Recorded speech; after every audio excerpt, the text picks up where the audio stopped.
the Word of God says, there is no greater love than this, that a friend could offer his life for you. Napakadakila ng Panginoon dahil ipinagkaloob niya sa akin. Ibinigay niya ang kanyang buhay upang tayo magkaroon ng kaligtasan. So great are you, how great are you, Lord.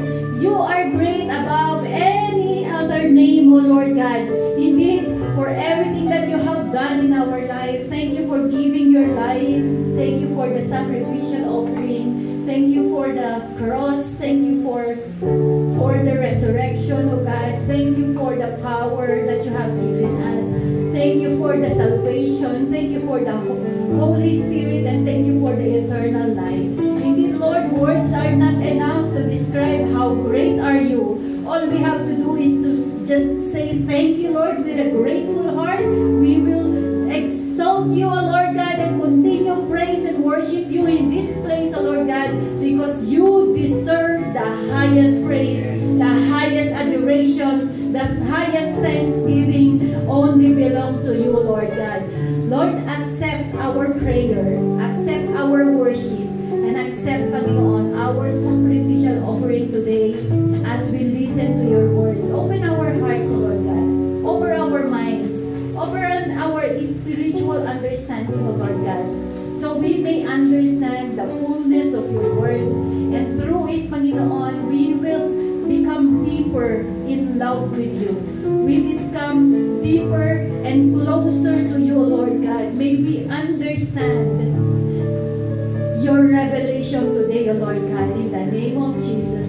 So we will experience every good thing, every powerful thing na nagmumula sa iyo sa aming mga buhay. We expect, Panginoon, that you're going to work tremendously in our life as we listen in this message, O Lord God.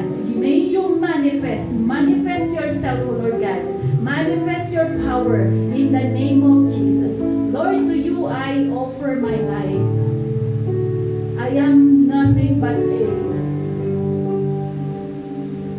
worthless vessel, O Lord God. I can do nothing apart from you. Lord, I ask for your anointing. I may be a good speaker, but without anointing, that is nothing.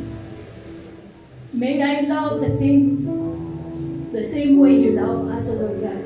Because even I speak the words of angel, even I speak in tongues, even I do miracles, even I cast out evil spirit, without love, I am nothing.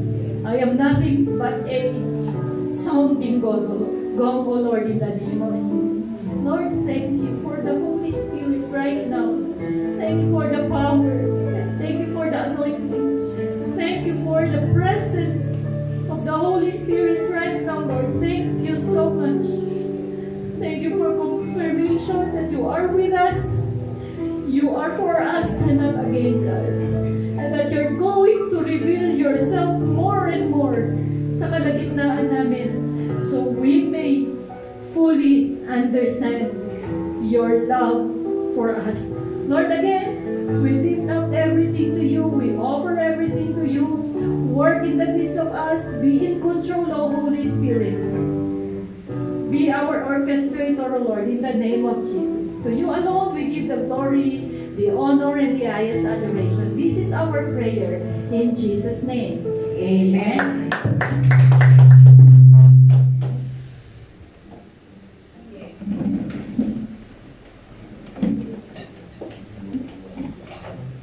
Good morning, everyone. Am I speaking loud from the inside? It's loud. Yeah, our speakers are really good. Naririnig ko lahat ng instrument at walang mga sit akong narinig kanina. Napakaganda. And of course, the praise and worship was really amazing. God really works even in our praise and worship. Hindi siya ganon kagaling, hindi siya ganon ka-perfect, but our heart really longs for God. We thirst for God. Tama po ba? Kayo po ba'y nauuhaw sa presensya ng ating Panginoon? Amen? Tanggalin ko po ito para makita po nila ako. At yung ating, ayun, masyado namang high-tech dito. Talaga namang puro gadgets. Praise the Lord. Ayun, salamat po, Kuya. Teka, let me compose myself. I'm so overwhelmed with the Lord. Glory to God. God is really good. God is amazing. What an amazing God we serve. Amen? What an amazing God we serve. Imagine.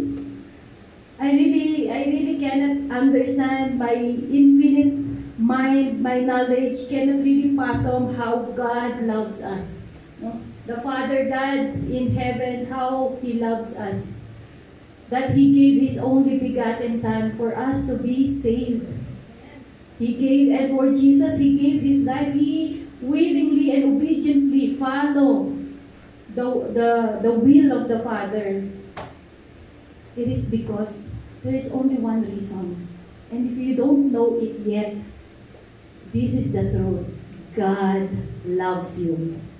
God so loved you. Amen. Walang duda, mahal ka ng Diyos. Katulad po nung na-message natin last time, ang sabi ni Apostle Paul, I am confident, deeply confident, without any doubt, without wavering, that God loved me. Amen? Okay? So, tingnan po natin ito. Can you see the photos from the inside? Hindi daw nila makita yung photos sa loob. Itapat mo na lang sa kanila yung camera. Okay, I want them to see the photos.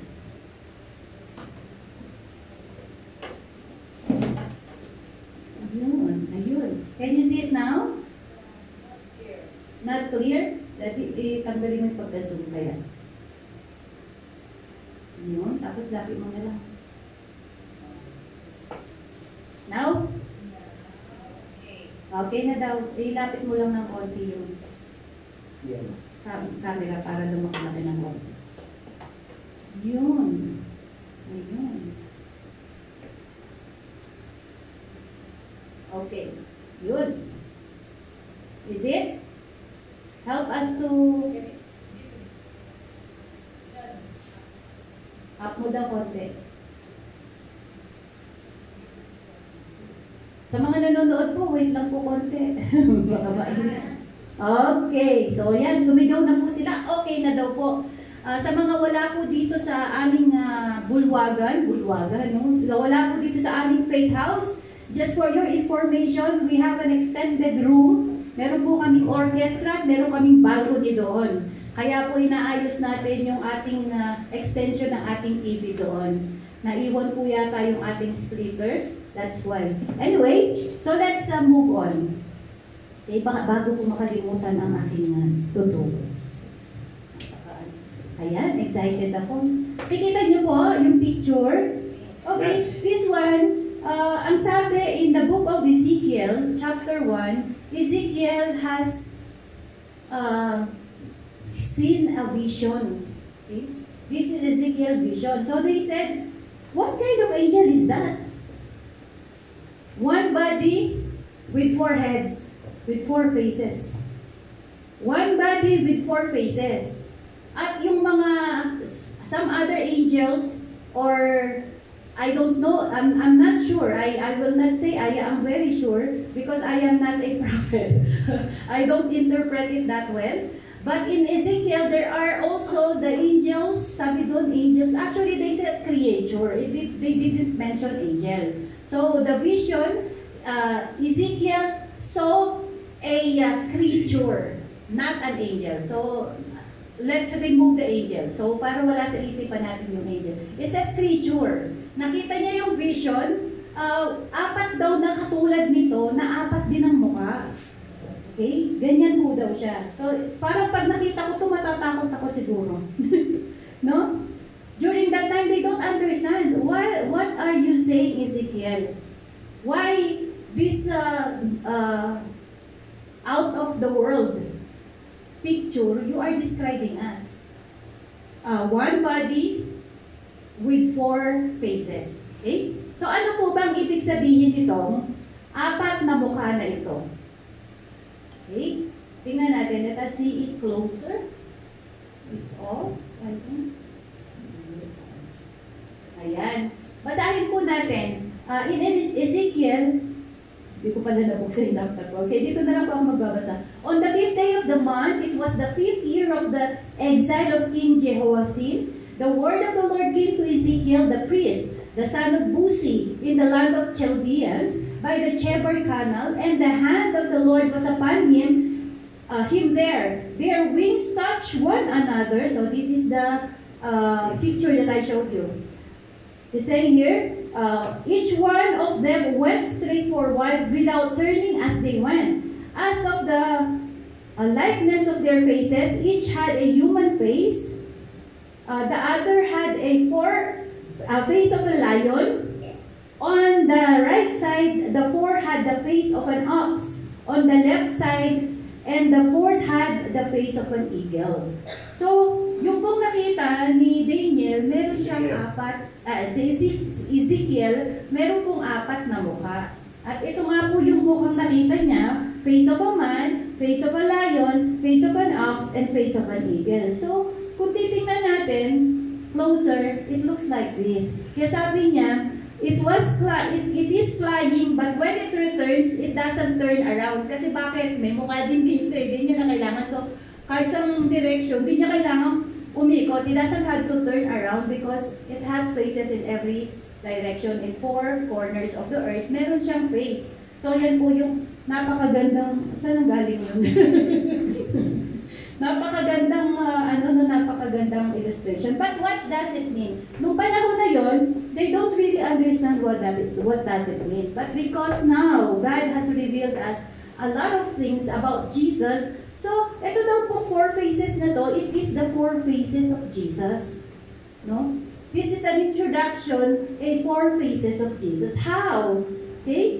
Ang sabi dito, sa Ezekiel chapter 1, I'll just go back and I will just get this verse. On the 5th day of the month, it was the 5th year of the exile of King Jehoiakim. Number 5 is very, what is this? The very good number in the Bible, because even God loves number. That's why we have the book of Numbers, because God really loves numbers. So in this passage, mention 5th day of the month, and then 5th year of exile. So it's a perfect 5-5. And what 5 means? 5 means grace. Sa total grace. Kaya yung sinasabi, ano itong grace na to na dadating? What is this grace that is coming? So, kung makikita natin, that four faces of Jesus Christ is described in the four gospel. Bakit? Okay, ganito po yun. The ox, you can see it in Mark. Yung ox. Because in Mark described Jesus as the obedient servant. Amen? And then sa Luke, because Luke is a doctor, so he described Jesus as the Son of Man. So as a man, a powerful man, a submissive, obedient man. And then, sa John naman, yung eagle. The eagle, di ba, ang character ng eagle, he is so focused and his vision is perfect. So if he has a prey on a very long distance, kaya niya yung i-zoom in yung kanyang focus. Kaya pagdagit niya doon, perfect. Without knowing nung prey, kung saan nanggaling. Antimano, nakukuha niya. So, the Lord Jesus Christ is so focused on His vision. And what is His vision? For the humanity to be saved. No? His vision, focus siya doon. At vision ng Father in heaven, so focus siya doon na magampanan niya His vision to be crucified for us to be saved. Amen? At syempre sa Mark, he is illustrated as lion. In book of Mark, you will see Matthew is a tax collector. Of course, tax collector loves, gustong-gusto nila yung mga genealogy. yung listahan ng mga lahi kasi kukolektahan nga nila ng pera. Kaya po si Matthew, ang kanyang book, inumpisahan niya genealogy of Jesus, saying Jesus came from this, and Jesus from even from David and so on, Napakadaming genealogy dinescribe po dun sa book of Matthew. Okay? Para makita natin that Jesus is represented in the book of Matthew as the Lion of Judah. That He came from the lineage of King David. So here, He is showing that Jesus is King and He is the Lion of Judah. Okay? So that is the 4 phases of Jesus Christ, described in the 4 Gospels, Matthew, Mark, Luke, and John. But today, I am not going to discuss the 4 phases. Kunin lang po natin yung isa. And then the following message, I will preach the other phases of Jesus Christ. So we may understand who Jesus is talaga sa buhay natin. What is His role in every picture na meron siya. Amen? Okay. So, kunin natin yung ox. Okay? Let's take the ox. Okay? Ano po ba itong ox? Ang sabi ko kanina, Mark wrote it. Si John Mark, ni-wrote niya yung book of Mark. At ang kanyang, ang Mark at pinag-uusapan, ang face ng Mark is ox. Ano ba ang ox? Tingnan natin. Okay, bigyan natin ng title. Okay, bondservant. So, Jesus Christ as an ox, and He is a bondservant. Actually, sa Bible, Peter, James, sino pa ba yung mga apat sila? Tinatawag nila yung sarili nila. They call themselves bondservant of Jesus Christ. Because they understood what is the meaning of a bondservant. Okay, before I go proceed with the ox, I will just show you what is the meaning of a bondservant. Bakit yun ang title na nakuha ko? Why I derived from that title? Because a bondservant is someone who voluntarily commits to serve a master for life. So Jesus does, amen? Until to death, He voluntarily commits His service to His Father in heaven. He voluntarily commits yung service niya for us. Amen? Kaya po, I call Him a bondservant. And actually, the Bible mentioned, we will see later on. The terms originated in the New Testament and refers to someone who out of love, respect, and devotion pledged to serve their master faithfully. So it is their own decision without an obligation. It is not because you owe someone and because you owe him, you offered your service. No. The reason you offer yourself and submit yourself as a bondservant because it is out of your love, out of your respect, out of your devotion, pledge of service. Amen po? So, when you are obligated, you are not a bondservant. What they call you? You are a slave.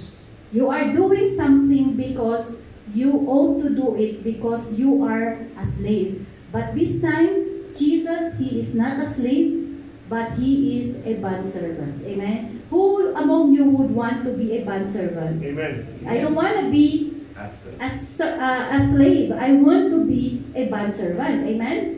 Okay, let's move on.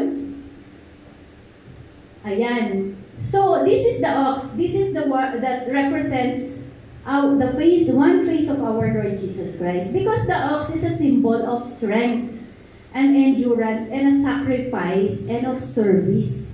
Diba?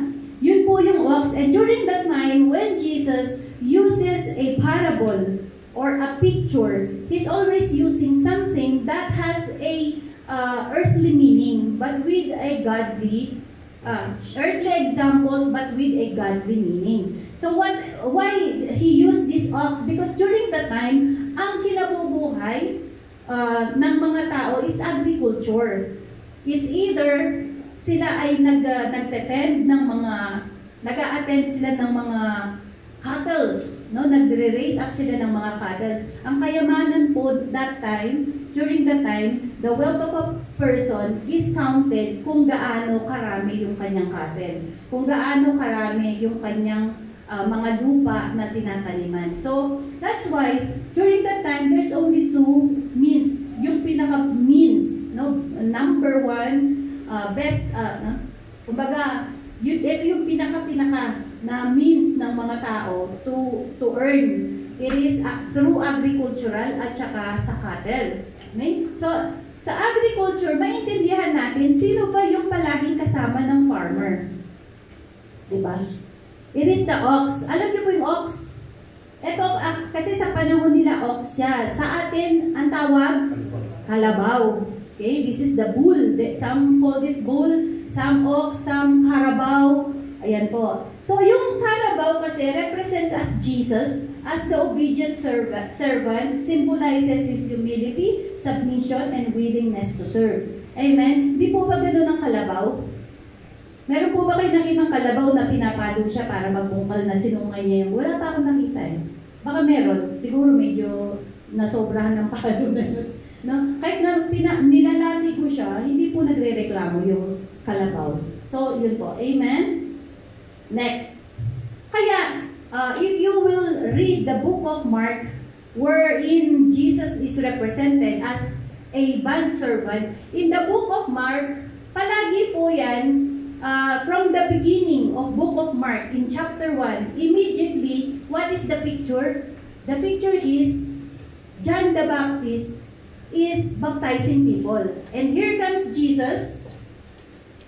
Immediately, he asks John the Baptist to baptize me. But John the Baptist doesn't want to baptize him because John the Baptist knew when he is approaching him, he is the one that I am preaching in the wilderness. He is the one that is being prophesied. He doesn't want to baptize him, but then he said, no, you have to baptize me. And so immediately po, baptism agad. Second, immediately, after the baptism, the heavens opened, and the Holy Spirit in a form of dove, sabi nila, ascended to him. So, nabaptize siya ng Holy Spirit. And then, immediately, you will see the word immediately dun sa book of Mark. Immediately led by the Holy Spirit to the wilderness to be tested. Amen? And then, after the testing, after he won the testing from Satan, immediately then, he came back to the city and do his work. Why immediately? Isn't it a servant? When you are summoned by your master, pag inutusan ka ng boss mo, immediately you are running to do your job.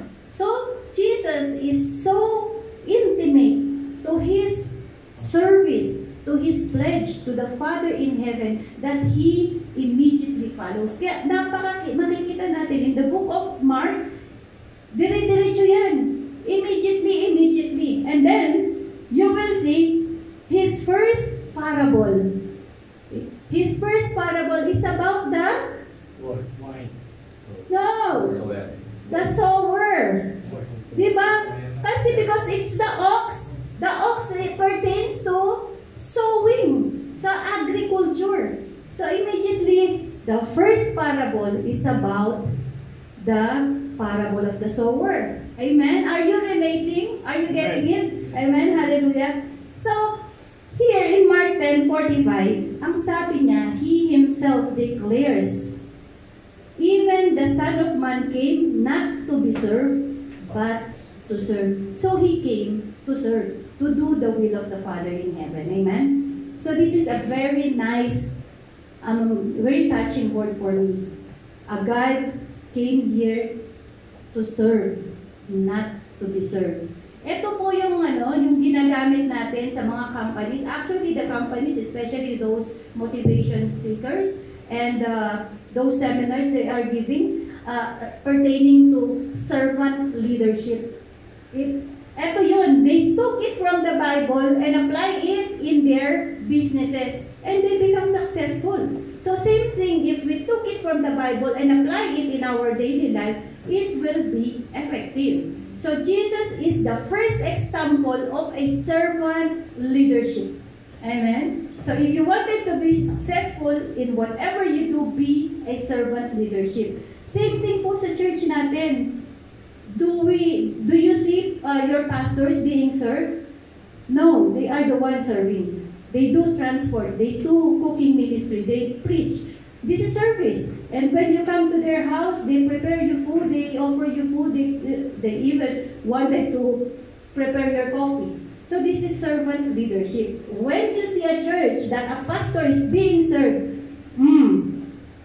kalas. Okay. Okay, so Jesus is the best example of a servant leadership. Let's move on. Okay, why in book of Mark, the word immediately, why he is hurrying up? Bakit nagmamadali si Jesus Christ?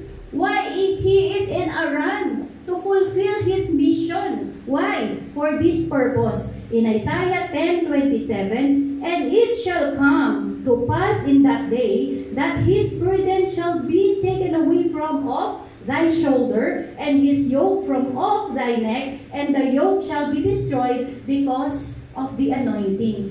This prophecy pertains to Jesus Christ. Okay?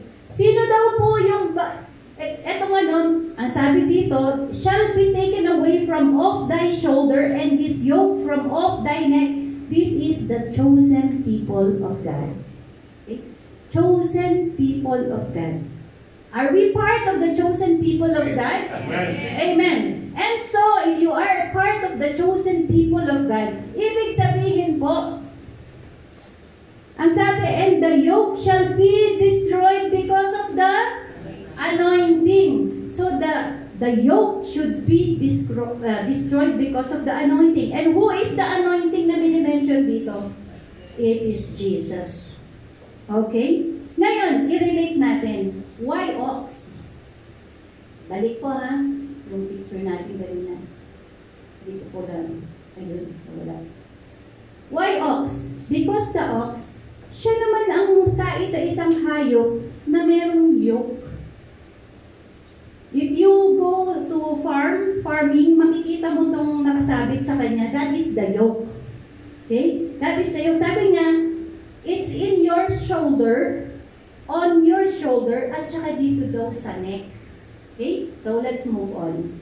Yan ang gusto niyang, ang sinasabing i-break.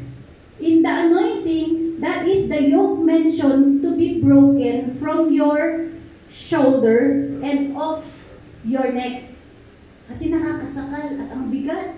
Hindi lang ito mabigat, ay yung pang ipinatong dyan na hinihila mo. Diba? Something maybe a carriage, o malaking karton, o yung what is they are using it for plowing the soil. Okay. Balik natin ulit. Okay. So again, I want to emphasize that this prophecy pertains to the chosen people of God. Okay? Jesus would break that yoke na nagpapahirap sa kanyang mga tao. I-break niya yun. Ngayon, ang sabi niya, the only thing that can break that yoke is the anointing. And the anointing is Jesus Christ. So, ito po yung example. Diba? Ito nakapatong sa iyo na napakabigat at ito napakalaki na sasakal ka. Paano kung tumaba ka? If you get fat. Diba? Nakakasakal. At tapos hinihila mo when something in your neck at meron kang hinihilang napakabigat na bagay, the tendency is you're going to be choked. Amen? So, Jesus would like to break that. Amen. Sa paano paraan? Ang sabi niya, He wanted to break that. Kaya nung dumating sa Matthew 11:28, Jesus said, "Come to me, all you who are weary and burdened, and I will give you rest." See, this is the invitation of Jesus Christ. Because He knows that you have the yoke and that you are already burdened. Alam niya na merong nakapatong dyan sa balikat mo. And there is something that is choking you. In any This could be physical and this could be spiritual. What physical? Yung overtime ng overtime. You kept on doing your overtime. This is something physical, right? Oh, yung mga obligations mo na napakadami, pati yung anak ng anak mo, pati inapo mo, sa'yo na. This are the yoke. Amen? What are other yoke? Sicknesses, depression, homesickness. Amen? Yung anak mo may sakit, pinanganak ng retarded. These are yoke. Everything that burdens you are yoke. Okay? Some are inflicted by evil spirits. So these are yoke, and the Lord would like to break it. Ano pa? Number 1, poverty. It's a form of yoke. Kahirapan is a form of yoke. Amen?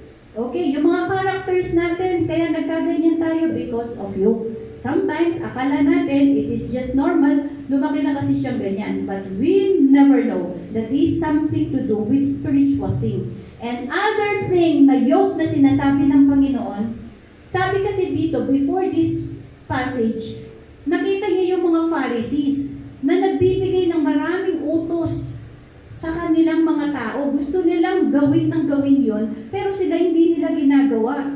Kaya nakita niya kung gaano kapagod na yung mga tao. And during that time, kada darating every celebration and every year, you have to purchase kalabaw or ox o bull, lamb o goat para i-offer mo for the forgiveness of your sin. Imagine, kung wala kang trabaho, bibili ka ng kalabaw. Sa panahon ngayon, magkano ang kalabaw at ang baka? It's really expensive, right? So you really have to save a lot for you to be able to purchase something to offer for the forgiveness of your sin during that time. And so God would like to break that yoke off your shoulder. You don't have to offer anything, any livestock for you to be saved, for you to be forgiven, for you to be cleansed. Amen? So that is one part of the yoke God wants to break. Amen. So hindi mo na kailangan pumunta doon sa temple and offering a goat or a lamb or a bull, whatever it is. You don't have to do that because God says, take His yoke because His yoke. Okay? Take my yoke upon you and learn from me, for I am gentle and humble in the heart, and you will find rest for your soul. For my yoke is easy and my burden is light. And what is the yoke of Jesus Christ? If you just receive it, the finished work of Jesus Christ, you don't have to offer any kind of animals. You don't have to offer any blood of the animals, because what the Lord has done at the cross, and that is His yoke, it is light. All you have to do is accept it. You don't have to pray 12 times a day. Yung mga penitensya ba tawag doon? Panata. Those who had this devotion, panata. No? Meron po akong mga kamag-anak, pumupunta pa po doon sa Quiapo, yung iba sa Baclaran. You don't have to go there for you to be forgiven and for you to have the answered prayer. No way. The Lord cuts it. That is yoke. That is part of your yoke. Imagine, you are sick. You are already sick. But the church is still in Manila. You are in, for example, in Ilocos. How much money you are going to spend only to go to that church for you to be healed? So that is one form of yoke, because yoke is something that burdens you. You have to borrow money to buy ticket, kung ano man yan, para makapunta ka lang doon. Kailangan mo ng baon. You have to have your allowance for your money, a pocket money for that. Eh kung na-hold up ka pa. That is another form of yoke. Amen? But with Jesus Christ, if you accept the yoke, His yoke, that He is offering you, kalas kapatid, you don't have to go to Baclaran, you don't have to go to Quiapo, you don't have to go to Antipolo, at kung saan-saan pa, wherever, the place they are saying that there is someone or miraculous thing happening there, you don't have to go there, because Jesus Himself can break the yoke. And the yoke represents everything that oppresses you, everything that burdens you. Amen? May problema sa pera, that is a yoke, and Jesus is ready to break that yoke today. Amen? If you claim it, while you are listening to the message, God is going to work right now in your life.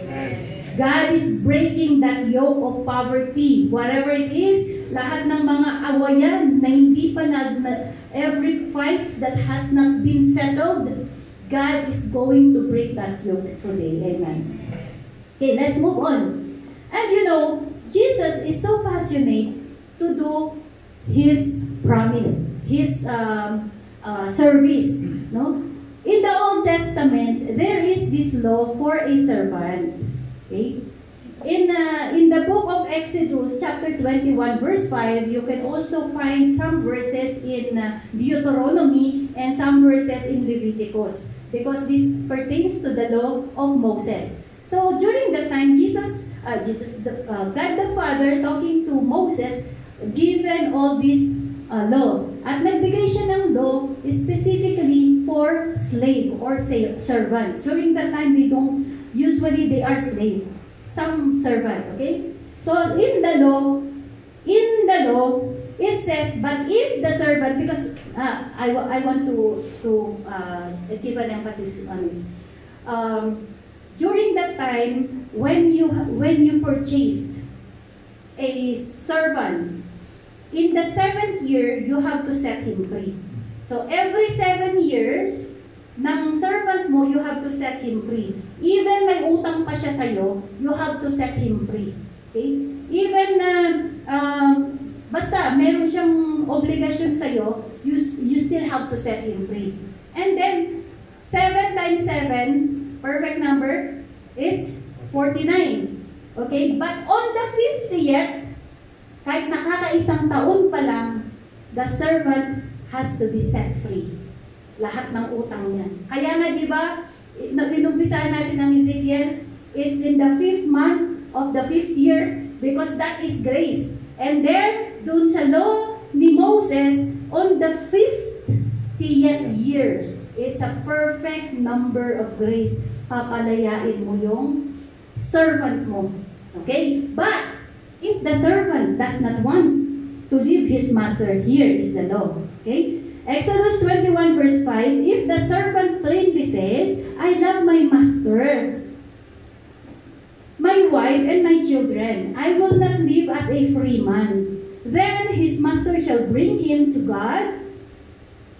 This is the judges who act in the name, idadalhin dun sa pare during that time. Okay? Then, he shall bring him to the door or doorpost, and his master shall pierce his ears. Okay? With an awl or strong needle, yung matulis, para siya ay lagyan ng hikaw, and he shall serve him for life. So, ito yung covenant, ito yung kontrata. Okay? If you wanted to serve your master, doesn't want to leave your master, you have to go to the doorpost of the temple and declare, I love my master, I love my wife, and I love my children. I will not be a free man. I don't want to be a free man. I want to serve my master. Then, hindi ka natatawaging slave. You are then called as a bond servant. Okay? So, yung pong mga nagpapahikaw, huwag masyadong madami sa mga babae, no? Kasi that is a sign of slavery. Okay? Yung mga nagpapahikaw, okay? Isa lang, para cute, pero pag yung madami, huwag na po. Kasi marami kang master. Okay, that represents you have a lot of master. I'm telling you, it's biblical, ha? Okay? Okay, let's go on. Let's move on. Okay, ayokong pumunta sa mga likaw muna. I wanted to focus on this because I'm so excited. Me myself become excited. That's why I cannot really compose my message until yesterday, until kanina umaga. Talagang binabother ako ng kaaway. Okay? So, ngayon, we call Jesus as our bondservant. Sa paanong paraan? In what way Jesus took the title as a bondservant? It is clear. Okay? Di ba, ang sign For you to become a bondservant, meron kang piercing, a strong needle that will pierce your ears. But this time, Jesus, what He done, even He is a God, but emptied Himself by assuming the form of a bondservant. Malinaw po ba? And being made in the likeness of man. After He was found in outward appearance of a man, He humbled Himself, becoming obedient to the point of death, even to the cross. So what happened during that time? Yes. There is a spear. There's one more thing. Yung pako sa kamay niya at sa kanyang paa. Para lang maging bond servant natin forever. He went to the temple. Diba? At doon dineclare niya, I only do what the Master or what the Father says. Amen? At doon dineclare niya, I love my Father. Kaya sinusunod niya, kung anong ginagawa ko, yung sinasabi ng Diyos Ama. Anong sinasabi ko, yung sinasabi ng Diyos Ama. And then from there, pinako siya, that is the sign of piercing. Jesus pierced His hands and His feet, at hindi lang yun, pati sa tagiliran, only for you to be saved at para maging bond servant natin siya. How amazing God we serve. Hindi ba napakasaya yun? Sino ka? Isa kang napakamakasalanan. Napakatigas ng ulo. Konting kibot, reklamo. Maliit na problema. Ayaw nang maglingkod. No? May problema sila ng kanyang boyfriend, idinamay ang gawain. Diba? But wala problema dun. Because when Jesus committed Himself to be a bondservant, even ganyan ka, He will still serve you. Bakit? Diba? The Father in heaven, and He calls us the sons of God. If we are the sons of God, we are entitled dun sa service ng bondservant. And so, hanggang ngayon, kapatid, Jesus is serving you. Jesus is serving you. Kahit matigas ang ulo. Sino ba mga naging katulong dito sa bahay? Nakita nyo? Or have you seen some character ng mga katulong, di ba? Kahit salbahi yan eh. Kahit talaga namang binubugbog siya nung anak nung amo niya, hindi niya pwedeng saktan. Gagawin at gagawin niya. Yung duty niya dyan, paglilingkuran at paglilingkuran niya. And that is Jesus Christ. Kahit pasaway ka, kapatid, He's still there for you. Yung paglilingkod niya sa atin, nandiyan pa din. Hindi siya tumitigil. A bondservant never ceases to serve his master loyalfully. Amen? Hallelujah. So never titigil. The Lord Jesus Christ never stopped from there. Akala niyo tumigil siya dun sa cross of Calvary? No, it didn't. Okay? Tuloy po natin. In John chapter 19, okay, sabi dito, Jesus did and finished the work for you. Amen? Because we have a lot of things to do. Kailangan natin ng madaming bagay. But Jesus had done it all. Kaya nga sabi niya, when Jesus had received the sour wine, He said, it is finished. And bowing His head, He yielded up His spirit.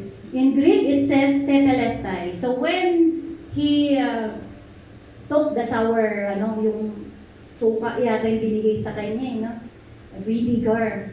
Kasi sabi niya, I am thirsty. So binigay yung suka. After niya yung madampian yung kanyang labi, sinabi niya, it is finished. Or in Greek, tetelestai.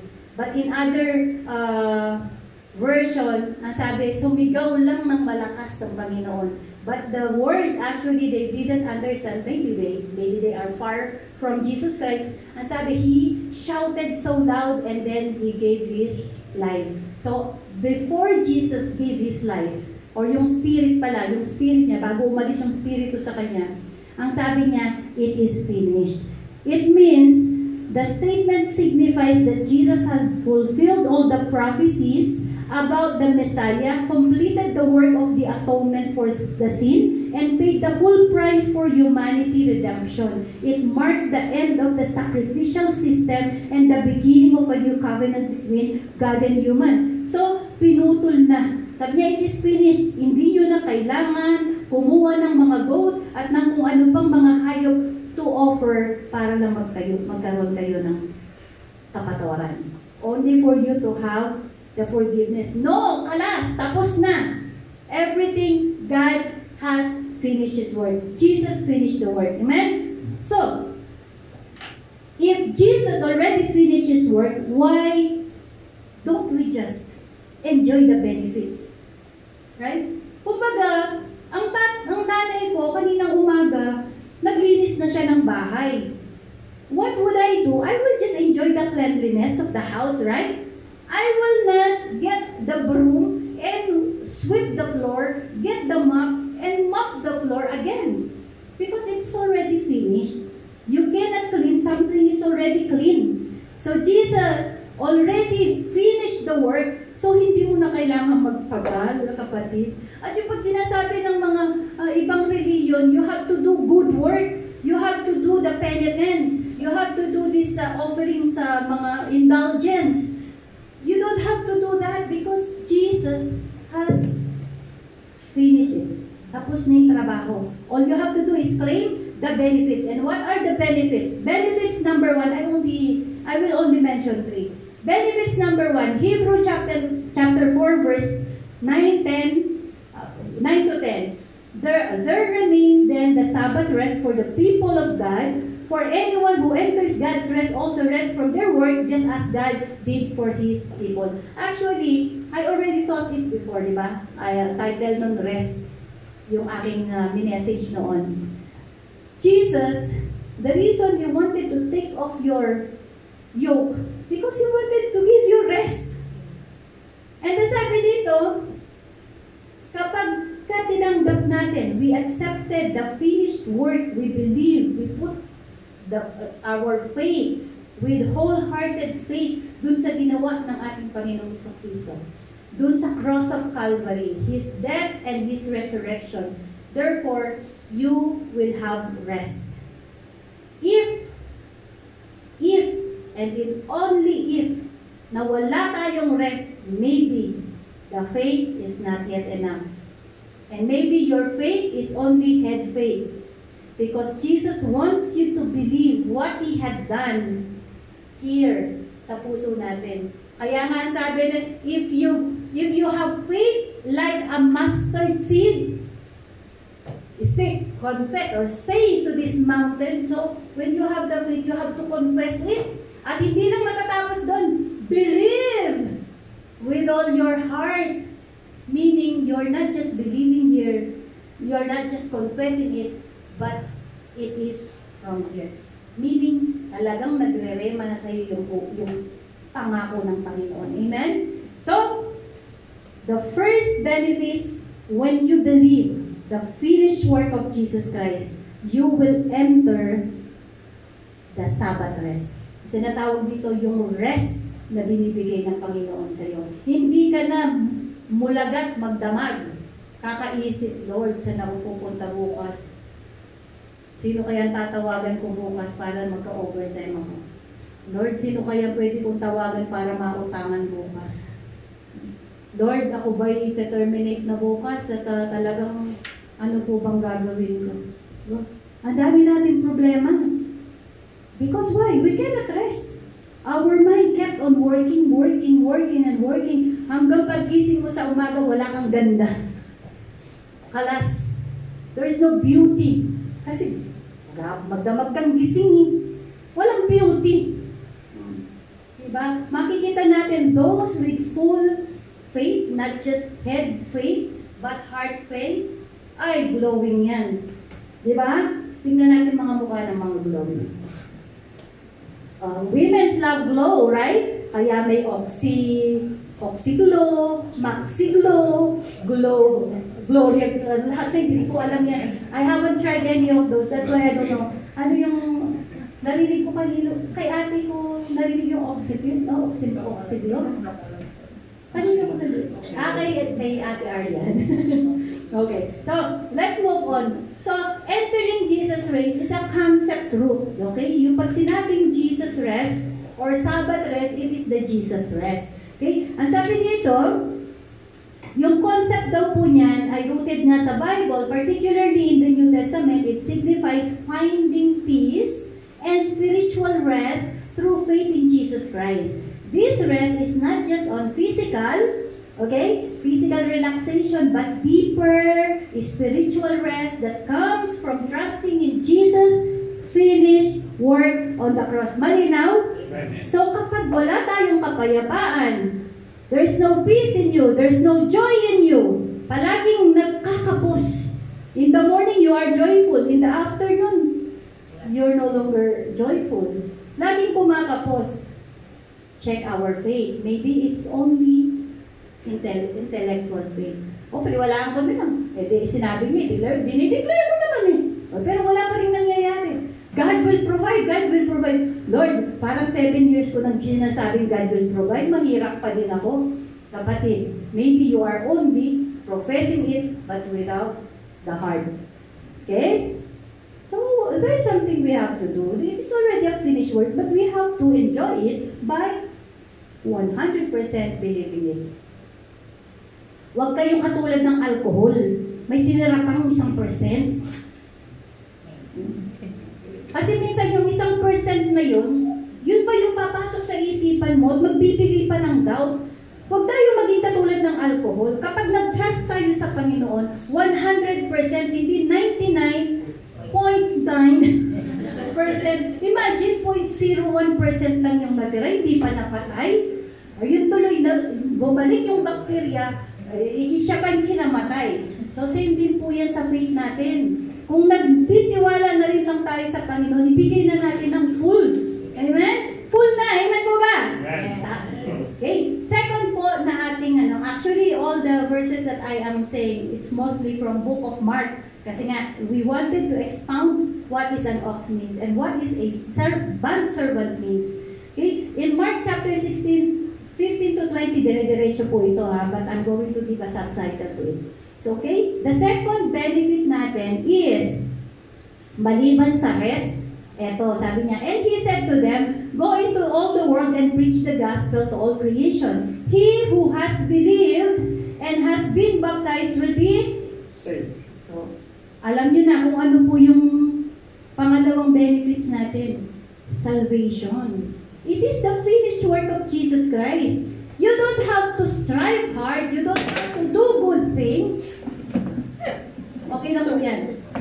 You don't have to do good things para... Ay, bakit nawala din yung aking mic? Nawala din yung mic ko din.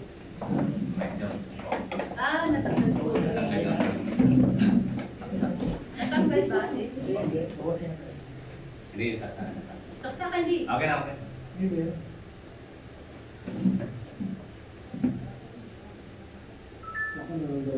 Kuya, pero makatayin sa mic.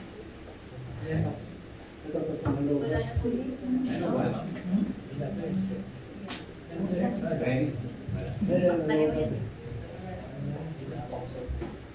Hello? Wala? Check. Ay, ito na. Wala. Ay, masyado. Pasensya na po sa nanonood. Excited pa naman ako sa message ko. Talaga itong kaaway na to, lagi talagang ayaw niya talagang tinatapos ko ang message ko ng dire-diretso. Kasi ayaw niya kayong mapagpala. Di ba? May kontrabida talaga lagi. Ito yung 0.1%. Oh. Hello? Konti pa. Play remote.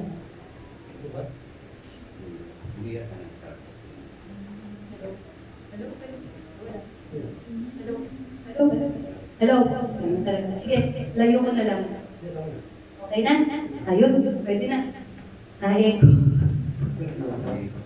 Na-echo ako, no? Malakas. Hinaan lang ako, hindi na pwede. Layo ko na lang.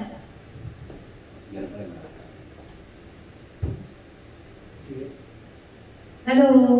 Okay na ito? Pwede na ito? Okay na. Okay. O baka po yung 0.1% pumasok na sa isipan nyo dahil naputol ako sa sandali, ha? Huwag po tayo. Nagwagi yung 0.01 peso 99.9. Okay. So, the second benefit is salvation. Okay? Hindi mo na kailangang paghirapan, kapatid. Pero di ba sabi sa Ephesians chapter 2, verse 8 and 9, ang sabi doon, you have been saved by faith through grace. So it is the grace of God. And not by good works. Not by your works. Even they are good, they are not a mean for you to be saved. Okay? So it is only by grace of God. It's only by having faith in Jesus' finished work. Amen? It is Jesus' finished work. And then pangalawa, number 3. Oh, marami po kaming gadget dito, mga kapatid. Ito yata. Ayun. Lahat po ng nalawayan po na. Okay na yun. Ayan, okay. Thank you, Daddy. Okay, number 3 benefits. Ay, sige, baka nakawala yung 0.01%. Ano yung number 1 benefit natin? Ano? Nawala na nga. Rest. Rest. Jesus rest. The Sabbath rest. O, ano yung pangalawa? O, yun, nagising na. Kasi nandito pa sa screen. Okay, number 3. At ito, yung salvation na to, hindi lang para sa'yo, syempre. Kasi ang sabi dito, go into all the world, and preach the gospel to all creation. Meaning, if you receive the salvation, you have to go out, preach it, share it. Ngayon, ang nakausap mo, nanay mo, nakausap mo, tatay mo, nakausap mo, mga kapatid mo, or some of your friends or colleagues, they will be saved. So it is shared. Amen? So dito dalawang benefits natin eh. Dalawa eh. Diba? Ikaw at yung sharean mo. Amen? And then the third benefit, tatlo lang po kinuha ko. These signs will accompany those who have believed in my name. They will cast out demon spirit. They will speak in new tongues. They will pick up serpents, and if they drink anything deadly, it will not hurt them. They will lay hands on the sick, and they will get well. Oy, napakaganda, di ba? If you believe in the finished work of Jesus Christ, you will what? Speak in tongues. You will do miracles. You will cast out evil spirit. You will lay hands and heal the sick. At marami pa pong iba na kaya niyong gawin. At kung nakikita ninyo, some of your brethren, nakikita niyo yung mga signs na ito sa kanila, maybe I will believe that they truly believe, not here, but here. Kaya nagagawa na nila itong mga gift. Sinabi ba dito, meron ba dito kayong nababasa na pastors will heal? No. What it says? Ano sabi? Those who have believed. So everyone who have believed, what? In the name of Jesus, they will cast out evil spirit. They will speak in new tongues. They will pick up serpents. And if they drink poison, hindi daw po sila maaano. Nothing will hurt them. Walang makakapanakit sa kanila. No bad words can hurt you. No witchcrafting words can hurt you. No curses can hurt you. No blasphemous word na gagamitin sa iyo can hurt you. Alin? Amen. Yung mga paninira sa iyo, character assassination can hurt you. Amen. Totoo yun, being tao, sandali lang yan, but tomorrow you will smile. Or sometimes lang, nakasmile ka na. Pati yung taong nang alipos ka sa'yo, yung taong nanira sa'yo, you can smile on him. Because nothing can hurt you. Amen? Amen. Maawa ka sa kanila. Pag di sila nagbago, hindi yan punta nila, kapatid. Kaawaan mo, huwag kang magalit. Amen po ba? O, sino ngayon gusto ng kapangyarihan? Amen. Sino spirits. Amen. Sino gusto magpagaling ng may karamdaman? Amen. Praise God. Why? Wala tayo ngayon. Yung 0.1%. Yung konting doubt, yung alam mo, ipagpa-pray mong ganun, Lord, baka hindi siya gumaling. Yun yung 0.1. But, huwag mong pansinin yun. Pansinin mo yung 99.9% na ginawa na ng Panginoon, mas marami higit kesa 0.01%. Remove the doubt, put your faith in Jesus Christ, and you can perform mighty miracles and wonders. Amen po ba? Amen. Okay. And of course, Jesus remain our bondservant. Sinabi ko, di ba, tuloy-tuloy ito sa Mark. Kasi po ito, this is the end of Mark book. This is the last chapter of Mark book. From chapter 16, 15 to 20. Yan po yung, yung last words doon. Sabi, di ba? Napakaganda nga eh. Yung kanina, sinamon sila. Actually, Jesus already resurrected here. In Mark 16. Ito yung last chapter ng book of Mark. And in this scenario, Jesus already raised from the dead. Na-resurrect na siya. Ngayon, dumating siya. Ang sabi niya doon sa mga disipulo niya, doon sa 11. Si Peter kasi nakita na niya si Jesus Christ. Tapos, kinuwento niya sa mga iba. Kasi hindi niya daw, hindi sila naniniwala. Actually, some other disciples, no? Ang mga kausap niya. Disciples, mga follower niya, kinausap niya. Sabi niya, bakit kayo hindi naniwala? Why you didn't believe? Sinabi na sa inyo that I already risen from the dead. Why you did not believe? He did not elaborate on that. Immediately, he says, go to all nations. Preach. What is the thing that you have to preach? Is it prosperity? It is healing? No, you have to preach that Jesus died and resurrected. Because that is the power of the Word of God. Yung gospel ni Jesus Christ, that He died and resurrected. Amen? At dahil na-resurrect siya, the Holy Spirit has to come. At yung Holy Spirit na yun, ang siyang nagbigay ng testimony. Okay? Siya yung nagbigay ng patunay na talagang merong kapangyarihang ibinigay sa atin ng Panginoon. Okay? Naging bondservant siya sa atin. In Mark chapter 16 verse 19, so then, the Lord Jesus had spoken to them. He was taken up into the heaven and sat down at the right hand of God. So while talking to these people, while giving the instruction, go and preach to all nations. Amen? And while He says that I'm going to give you the power and this and this and this, umakyat na ang Panginoon with their two bare eyes, seeing Jesus ascended to heaven. Nakita nila. Tapos, and they went after seeing that. Actually, may angel pang lumabas dun eh. Kasi nakatingala pa silang ganun. They're still looking. And an angel said, what are you looking? He is going to come back the way He risen. The way He ascended to heaven, He will come back the same. So, blood and spirit. Flesh pala and spirit, makikita natin ulit bababa si Jesus Christ. Amen? So ngayon, after that, eto na, ang ginawa nila, they already went out and preached everywhere. Immediately again, okay, after Jesus ascended to heaven, the disciples immediately went out and preached everywhere. While the Lord was working with them, and confirming the word by the signs that follow. Tingnan nyo, He remains our bondservant. Why? In this word, while the Lord was working with them.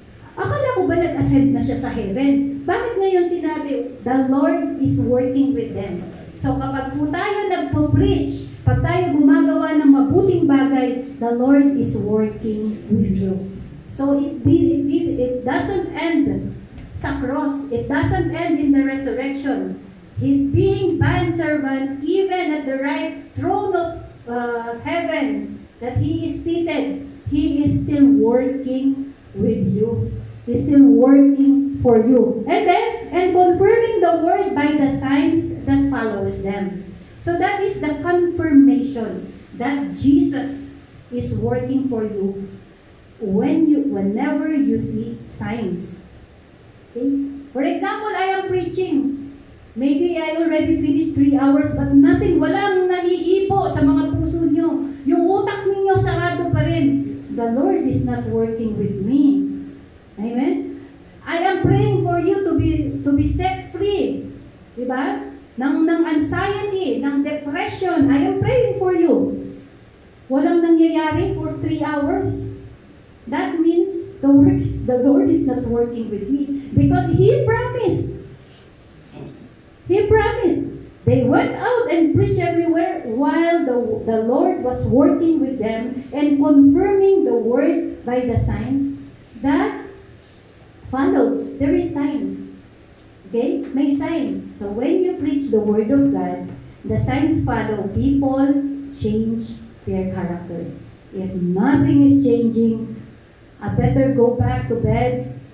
Matulog na lang ako. Paggising ko, mananalangin ako ng todo sa Panginoon, Lord, bakit? Hindi, no, I cannot. The only thing is, my faith, is it enough? Is it here or is it here? Kasi kung nandito yan, for sure, God is going to work and He will confirm it with signs and wonders. Kaya kung may mga pastors kayo, ayaw nila ng mga signs and wonders, may mga pastor, actually, may mga churches, they don't believe in the workings of the Holy Spirit anymore. They don't believe in the gift of healing. They don't believe in the gift of prophecy. They don't believe in demonic oppression or demonic yung possession. No? Oh, okay, huwag ng possession, yung oppression. You are oppressed by the evil spirit. They don't believe it. Even they see with their eyes, hindi. Nagdadrama lang yan. Kaya ngayon, walang kapangyarihan ng mga simbahan. Wala kayong makikitang mga signs and wonders. Because why? They limit the finished work of Jesus Christ. No? Dapat, nung namatay si Jesus Christ, mas maraming signs and wonders. You see what happened in Acts? Because Jesus Christ died and He already ascended to heaven, when the Holy Spirit came, because the Holy Spirit is Jesus Unlimited. Kasi nung nandito pa si Jesus Christ sa lupa, limited ang Holy Spirit sa Kanya lang. Kaya siya lang ang nakikita nating merong kapangyarihan. Pwera lang dun sa mga 22 disciples na inutusan niya 2 by 2. Pumunta kayo at magpagaling kayo ng may sakit, mag-cast out kayo ng mga evil spirit. Because He says so. In-impart niya yung Holy Spirit sa kanila. Aside from that, wala. Kung ano man meron si Peter the sorcerer, Simon the sorcerer, black magic. At yung batang nangungulit kila Pablo, sila yung mga tagapagsalita ng Panginoon. Di ba, nirebuke siya ni Pablo? At pagkatapos nawala yung kapangyarihan niya, nagalit yung may-ari kasi hindi na pagkakakitaan. Black magic yon. So, meron pong parehong magic, no? Merong galing kay Satan at merong galing sa Panginoong Jesucristo. Amen? So, kapag po nilimit natin ang Panginoon in a box, do not limit Jesus in a box because He is Jesus unlimited. Through the power of the Holy Spirit, Jesus become unlimited. At yung nagawa niya, naging doble pa. You see, Peter, madaanan lang ng shadow niya, yung mga may sakit, gumagaling sila. Yung damit ni Pablo, dadalhin doon sa may sakit, gumagaling sila. Amen? So this is Jesus Unlimited. So kapag ang church hindi naniniwala na ang mga workings of the Holy Spirit ay no longer that church limiting Jesus. And they don't fully understand the finished work of Jesus Christ. Because even Jesus says, you will do mighty things more than I do. Sabi niya, mas mahigit pa sa ginawa ko. Kaya po, even, diba, si Pablo, namatay yung bata, nalaglag eh. Kasi nagme-message si Pablo, napakatagal, madaling araw na. Nakatulog si Ticocus, basta yung pangalan niya, Ticocus pa yung pangalan. Okay. Nalaglag sa may, nakaupo sa may, ang tawag nun? Pasimano sa amin yun. Nalaglag siya. Pagbagsak niya, patay na. Kinuha siya ni Pablo. Inakap niya. Alam ni Pablo, patay na. Pero pinag-pray niya, nabuhay muli. So, God is unlimited God. So, never backs the finished work of Jesus Christ. And it is not only on spiritual aspect ng buhay natin. When God says, ulit-ulit po to, He came to give you life, a life to the fullest. Kapag hindi pa natin nararanasan yan, train yourself to believe not just here, but believe here, then you will experience kung paano ang Diyos nagbibigay ng pagpapala. Okay? Do not limit Jesus. Do not limit. Siguro kapag ako ang naging trabaho ko, katulad ng trabaho ni Kuya Arnold, yayaman na ako. Maybe if my position becomes the same position like Sister Dorothy, then I will be rich. No, do not limit. Because if I limit Jesus Christ in my life, I would never be in this position. Because secretary's salary will only reach maximum 5,000. Only. But God did not do that to me because I believe, not just head believe, but heart believe. I am a secretary, promoted to another position, and now I'm on another position. No idea. Okay? So, let's go. Move on. I want to give an emphasis on the rest. When Jesus gives you rest, sleep. Sleep. Stop worrying. Because worrying will lead you into anxiety. Anxiety will lead you to depression. And these are yoke that burdens you. And God wants to set you free from these ones. Actually, I have a testimony to tell you. Last Tuesday, Tuesday ng madaling araw, I woke up. Maliban pa dun sa yung gabi, Monday ng gabi, habang nanonood ako, may biglang naalala ko yung pinagpo-pray sa akin ng isang kapatid. And suddenly, I'm just speaking in tongues. Sabi ko, Lord, ano yung pinagpo-pray ko? But I know that person, yun yung pinagpo-pray ko. And so I called that kapatiran, Ate, can you please call your beloved at kumustahin mo siya. At napakaganda po na nangyari sa buhay ng kapatid na yun. So, madalas po, pag nagigising ako sa madaling araw, at ako'y nagpunta dyan, nag-pray dyan sa room na yan, whenever I woke up at dawn time, and sit there, I will pray. Even I'm praying in tongues, I know who is the person I'm praying to. God will remind me who to pray. Kung sino yung dapat kong ipag-pray. But last Tuesday morning, Monday ng madaling araw, I woke up. It's not strange because I always woke up in the middle of the night. Around 2:20 a.m., because I checked my phone, it's 2:20, I went there. The usual thing, I prayed. So I finished my prayer. I said, Lord, I'm done praying. I went inside again and tried to sleep. I cannot sleep. I said, Lord, what is this? What do you want me to pray? I'm praying in tongues. But Lord, this time I don't know. Sino bang pinagpa-pray ko?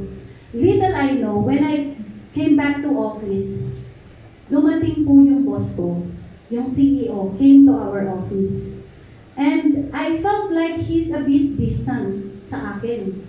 Because he already hired a new executive assistant based in Dubai because our CEO is based in Dubai. So, kung nasa Dubai siya, mahihirapan kaming magtrabaho. Okay? So, ngayon, after sometimes in the afternoon, and before that, the past few weeks, yung HR namin also become distant to me, the HR director. I'm not telling Bernard, but I am seeing all these things because, you have this discerning spirits. Okay, so I said, okay, Lord, up to you. Instead of being worried, and have this sleepless night, I just gave it to Lord. I said, Lord, you give. Right? You open doors. And when you open door, no one can shut. And when you shut door, no one can open. So I kept on declaring this, Lord, we are starting and establishing a church. I already knew. Okay? I already knew back then. So, during the time, nung madaling araw na yun, I am praying, but I still didn't understand what I am praying. Nung buong hapon na, sabi nung aking HR director, Irene, I'm going to talk to you later. So, hindi ko masyadong napansin, are you happy working with the bid managers? Because we were talking there with the bid managers and the bid coordinator and the bid specialist. Tapos, sabi ko, yeah, I'm happy working with everyone. Masaya naman ako kausap, katrabaho ang lahat. Okay, let's talk later. So, nung tapos na kaming magkwentuhan, pinuntahan ko siya sa opisina. Sabi ko, Sally, sabi ko, gusto mo akong kausapin kanina, di ba? Yeah, sabi niya. Nandiyan na ba si Ziad, yung boss ko, yung CEO namin? Sabi ko, he went out for a customer meeting. Will he be back? That I'm not sure. Sabi ko, I'm not sure. Tapos, okay, let's wait for him. So, dalawa silang kakausap sa akin. Sabi ko, okay, tatanggalin ako sa trabaho. Okay. Dalawa sila CEO. Tsaka, what else would I do? Ang trabaho ko is to assist the CEO and we already have the assistant. So, what's my use? Wala na, di ba? Wala na po. So, clear. So, sabi ko doon, pumasok ako sa banyo. I went into the CR. I said, and I start praying, Lord, I feel sad, but I still trust you. I know that when it is, whatever happens, it happens because you allow it. You says in Romans 8:28, you make everything works all together for good for those who love God and are called according to His purposes. So whatever happens, it is in the purpose of God. Amen. Okay, so I went out from the toilet and just move on sa trabaho ko. But you know what? The following day, nagdala nga ako ng pagkain. Hindi po pa dispedida yun. Hindi po yung pa dispedida. So nagdala ako ng pagkain, nagluto ako, nagdala ako pagkain, tinawag ko sila. And then tinanong ko ulit, sabi ko, bakit kaya hindi pa ako pinakausap? I'm really waiting for them to talk to me. But I'm prepared. I'm already prepared. Because I already offered it to God. Whatever happens, God knows. And God will provide. How many times na di ba, natanggal ako sa trabaho nung unang-unang work ko? I never applied. But an American company called me and my salary becomes 10 times than my first salary. Tapos, nung nawalan ako ng trabaho recently, I never did apply again. But they called me from the Philippines and binalik nila ako dito sa position ko ngayon. And so sabi ko, Lord, nothing I will worry. I have seen and tasted the goodness of God. Amen? Naranasan ko na, nakita ko na, magdududa pa ba ako? So, to make the story short, walang kumausap sa akin.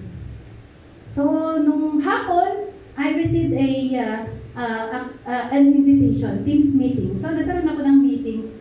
That time, I already had a meeting with the bid managers sa Dubai, yung pinaka-sales operation manager namin sa Dubai. At binigyan na nila ako ng task. So, kahapon, kinonfirm na sa akin nung HR assistant na ang work ko, maliban sa office manager, ay mag-work ako as a bid specialist. So now they are training me as a bid specialist. But God is really giving me the wisdom. Before it happened, because it's secret, everything is secret in the company. No one knows that he is already hiring an executive assistant. I never knew that. But there was this time, 2 months passed. Kinausap ko yung HR director na pinakamataas sa Dubai. Sabi ko, is it okay if I will work with bid? I want to learn bid. Okay, go ahead, Irene. So I started with filing all the contracts and everything. I put them in one SharePoint, in one folder, so everyone can access all over the countries. Okay? So ngayon, nung pong kinausap, kasi the reason I know na talagang tatanggalin ako, kinausap yung HR assistant. Ang sabi niya, What's Irene's doing? What's her duty? Oh, she's responsible with this, and she's working with bid. Oh, she's working with bid. Yeah, she's working with bids. Our HR director doesn't know that. It so happened, bago mangyari yung prayer ko na yon, Sunday, kausap ko yung HR specialist. Sinabi ko sa kanya, nag-work ako with bid. 2 months na ako nag-work sa bid. Nagtatrain ako sa bid managing. Sabi kong ganyan. O talaga, ngayon, nung kinausap nung CEO, nasabi niya ngayon na ako'y nag-work with bid. Tapos, kinausap ng HR director, ganun din ang sinabi niya. Okay, Irene, wala naman siya masyadong trabaho. Maybe we will have to set her away. We will terminate her. I will not accept her handover. Sabi niya ganun. Yung mga trabaho niya, hindi ko tatanggapin. Sabi niya, you have to hire someone else to take her job. Actually, wala po talaga ako dyan. Di po wala ko sinasabi sa inyo, matagal pa po yung pagbibihis ko. Hirap na hirap pa ako sa pamimili ko ng damit kaysa pumasok talaga yung trabaho ko. God is so amazing. Laging, I am at work but I am at rest. I am working even in Oracle. I am at work for 9 months din doon. Wala akong boss kasi nag-resign siya. 9 months wala akong boss but I still receive the same salary without work when I was in Oracle. Okay? Same thing ngayon, 9 months na. Kailan po ako, kailan po yung nawala yung post ko? December.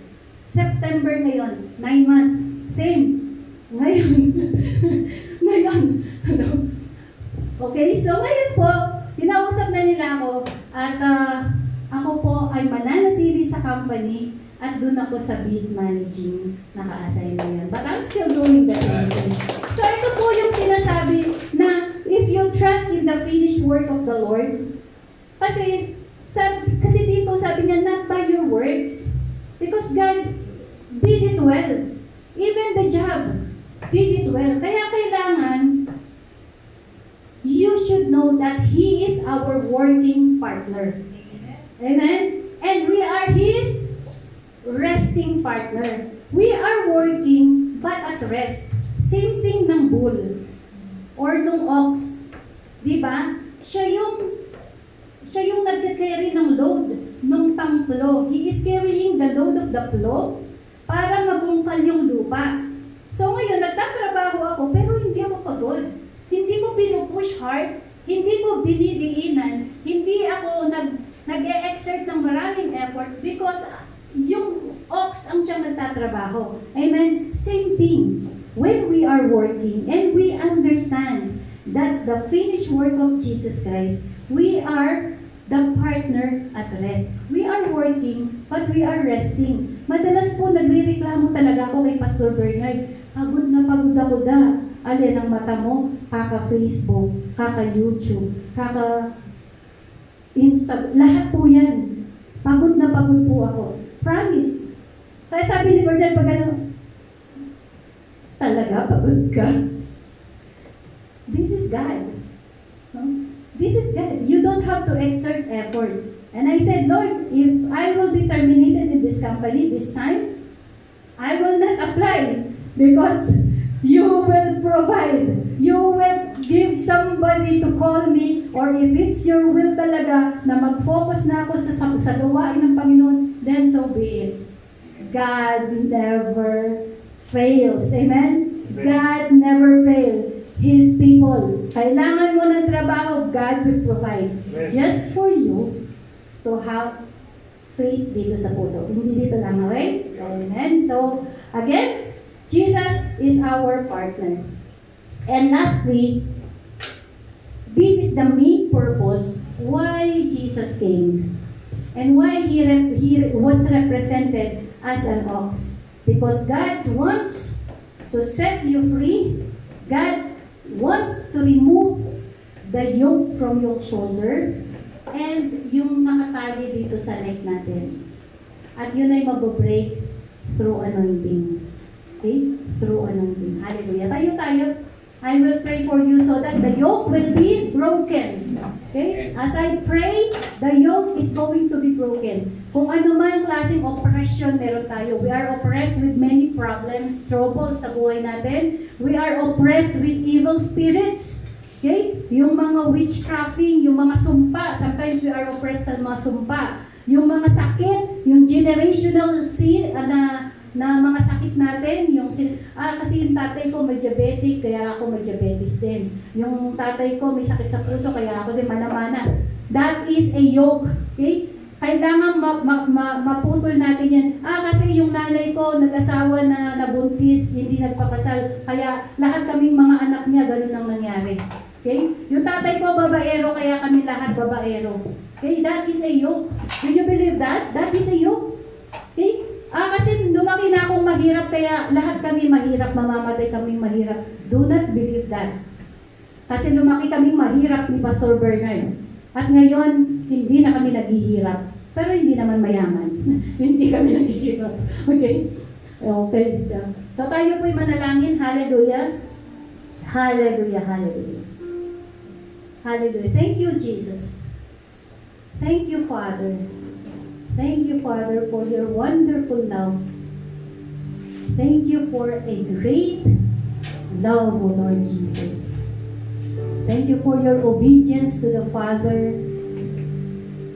that you offered yourself to be a bondservant only for us to receive salvation, and only for us to receive the rest, the Sabbath rest, O Lord.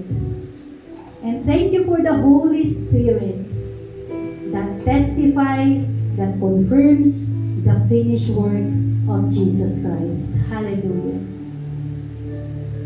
Lord, thank you. You said in your word that you are working with us.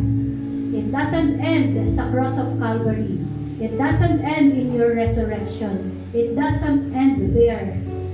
Even you are seated at the right hand throne of heaven, you are still working with us. You are still working for us. And you said, Lord, you have given us the power and the authority to cast out evil spirit, because this is one form of yoke. Every demonic oppression, I cast it out right now in the name of Jesus. Every anxiety, every worries, every depression, I'm casting them out in the name of Jesus. Every bondage ng mga sumpa, we break it right now in the name of Jesus. Because Jesus Christ is the anointing, and where the spirit of the anointing is there will be a freedom. Every yoke will be broken right now in the name of Jesus. Mga vices, I cast them out in Jesus' name.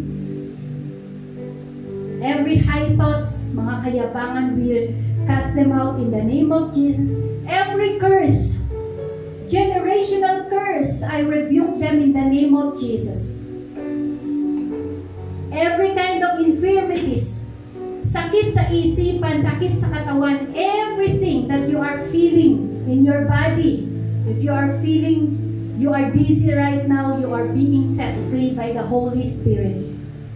If you are feeling shaking, you are being set free by the Holy Spirit. If you feel something in your stomach, you are being set free by the Holy Spirit. The yoke is being broken. Broken right now in the name of Jesus. We break poverty in Jesus' name, because we don't have this portion. Our portion is wealth and health in Jesus' name. Yes, Lord. Every sicknesses are casted out in Jesus' name. In Jesus' name. Every generational curse na namana natin sa ating mga magulang without us knowing, yung sumpa na meron sila napasa sa atin, we are breaking. I'm breaking it in the name of Jesus. Amen. I break it right now in Jesus' name. Yes. Kahirapan, pinuputol kita. Poverty, I cast you out in Jesus' name. Yes. In Jesus' name. Hallelujah. Hallelujah. Hallelujah. Hallelujah. Every diabetic, sicknesses, every heart ailment, every sicknesses, cast out in Jesus' name. Out right now. Out right now. Every stronghold must come down in the name of Jesus. Out right now in Jesus' name. Hallelujah. Lahat ng mga pain natin in the past, yung mga masamang salitang tinanggap natin, you are being set free right now. Nothing can hurt you now. Kahit na anong sabihin ng iba, you will not mind it because Jesus is your portion and you trust in the finished work of Jesus Christ. Hallelujah. The bondage from religion, bondage from idolatry, I cast it out in Jesus' name. Bondage from religious beliefs, I cast them out in Jesus' name. In Jesus' name. In Jesus' name. I detach you from every idols na meron kayo sa tahanan, every prayer booklet that you have, everything na ginagamit for this kind of religion, I cast them out and detach them from you in Jesus' name. They have no hold on you. Wala na silang pangahawak sa iyo, maging ang lahat ng klase ng mga evil spirit na yan na nag-o-oppress sa iyo, na hindi mo maintindihan bakit ka malungkot because of this spirit of sadness. I cast them out in Jesus' name. Bakit gusto mo nang mamatay? I cast out the spirit of death, the spirit of suicide. I cast it out in Jesus' name. In Jesus' name. And I speak and I release blessing upon blessing, good health upon good health in the name of Jesus. That you are going to extend and expand your territory in the name of Jesus. In the name of Jesus. You will have a good and sound mind. You will never be fearful, but you will be courageous and you will have a self-control and a sound mind in the name of Jesus. Because you have the mind of Jesus. Amen. You have agreed to the finished work of Jesus. Jesus loves you. Jesus cares for you. Jesus has given everything to you and He had won it all. Everything has placed under the foot of the cross. And so we are victorious. I declare you are victorious. You are loved. You are more than conqueror in the name of Jesus. From this day onward, you're going to receive blessing upon blessing. You're going to receive promotion upon promotion. You will receive healing upon healing. You will receive freedom upon freedom of every oppression in the name of Jesus. And the Lord is going to set your family as a stronghold. Your family will become your resting place. In Jesus' name. In Jesus' name. God is going to fix your relationship. God is going to give you a very beautiful future. In Jesus' name. And so, dahil tinanggap natin ang pagpapala, ang mensahe ng Panginoon sa araw na to, we receive the salvation, we receive all kinds of blessing, every spiritual blessing, at i-share din po natin ito sa lahat ng mahal natin sa buhay. We have to share the gospel. And Lord, thank you so much for the things that you have done, things that you are doing right now.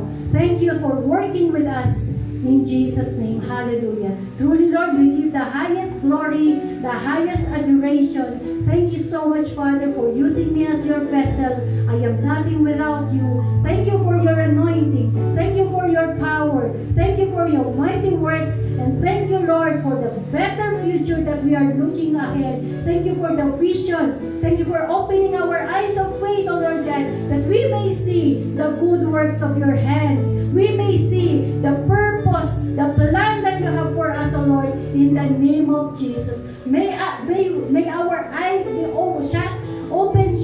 shut wide, O Lord, in the name of Jesus, so we may see the spiritual realm, O Lord God, that you are working behind the scene. In the spiritual realm, you are working for us. You are preparing everything for us because simply you love us. You care for us, O Lord. Thank you so much.